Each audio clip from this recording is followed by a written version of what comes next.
Hi guys, this is just a quick video going over the war in Europe. So make sure you're filling out your study guide as I'm talking.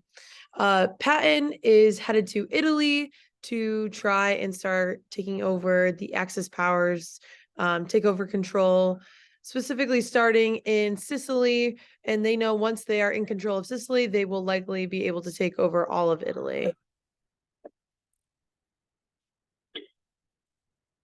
Nobody. Okay. Mussolini asks Hitler for help. He's like, hey, we're allies, we're friends. Can you please help me out in defending my country? And Hitler says, no. You need to defend your own country. You need to worry about your own problems. I'm not going to help you. And unfortunately for Mussolini, 2 months later, Italy is overthrown by the Allies. So a lot of things happen during this point. Mussolini is stripped of his power. And the US Army is slowly just moving up Italy, taking over one by one, city by city. And in 1945, Italy is officially secured, by the Allies. Patton is in charge here. Takes him about 6 weeks to take over Italy. He's losing a lot of troops due to like burnout, and he doesn't have the best response because there's this rumor or this like story going around that this one soldier was really struggling with fighting and motivation, being able to fight because it's very traumatic in war, right? And so Patton's response is not to talk things through with him, but to just slap him across the face. So we know a lot about PTSD now, definitely more than we did then. So we know now that that is not an appropriate response to somebody with PTSD. And so he is taken out of commission there for a little bit. We have the Tehran conference in which Stalin and FDR are meeting in Iran, along with Winston Churchill, to discuss how they can work together, specifically with the war in Europe. Stalin's like, you know what? I'll take Japan. FDR agrees. Okay, I will help the British troops invade parts of Europe. And so teamwork makes the dream work. Notice how they're all sitting down. Okay, that's in support of the fact that FDR could not stand, so they all took the picture sitting down.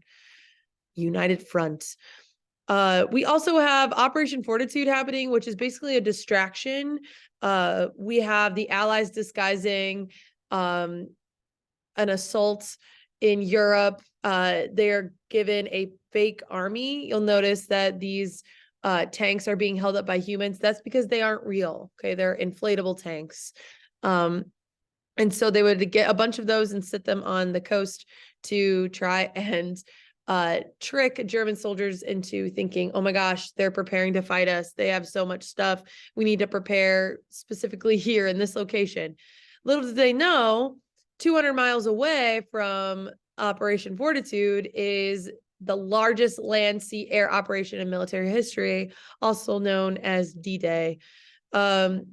We have 5 beaches being stormed that day. Here's some pictures. This is Omaha Beach, Normandy. This is happening in France, by the way. Here's dropping paratroopers. And so the losses on the day are extreme.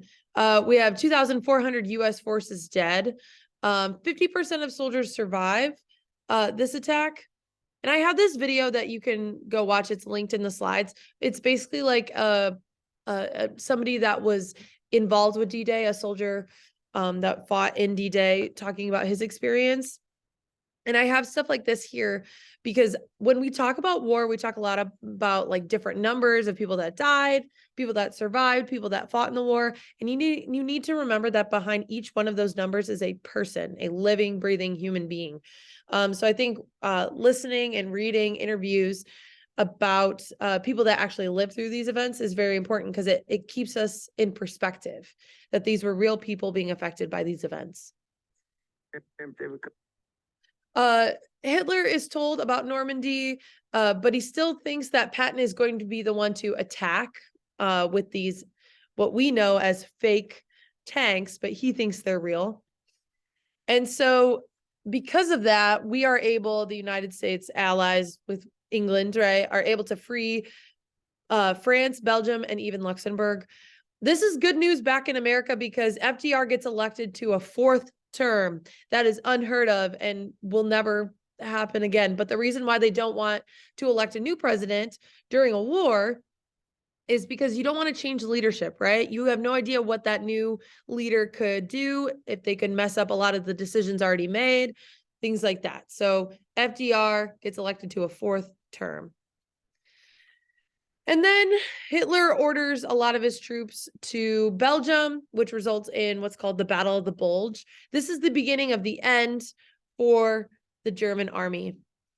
In October of 1944, Americans capture their first German town, and Hitler responds with one last-ditch massive offensive. Offensive? Oh my gosh. My brain's going faster than my mouth is. Okay. One last effort to break through Allied lines and break up our supply lines. He does not succeed. And the only thing that the Nazi army can do is 1, suffer heavy losses, and 2, retreat.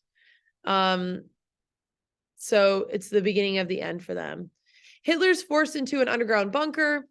If you don't know what's going to happen, yes, that's the same bunker where they find him dead. And he's waiting to see if there's like some sort of super weapon that a scientist could come up with to kind of save him. As the American troops are marching through Germany, though, they're coming across these concentration camps. Patton makes his soldiers walk through the mass graves, walk through the camps. Makes them witness what is happening in these camps firsthand. Because up until this point, these concentration camps were just rumors. There wasn't a lot of widespread information across the world. There were, rumors and things being said about what was possibly happening, but it was not proven at that point. So he wants eyewitnesses to witness all of the cruelties so that word can spread.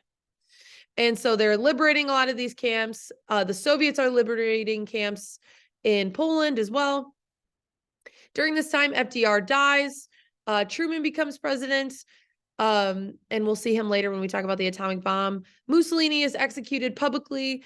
The Italian resistance captures him and his mistress, who are trying to flee the country to Spain.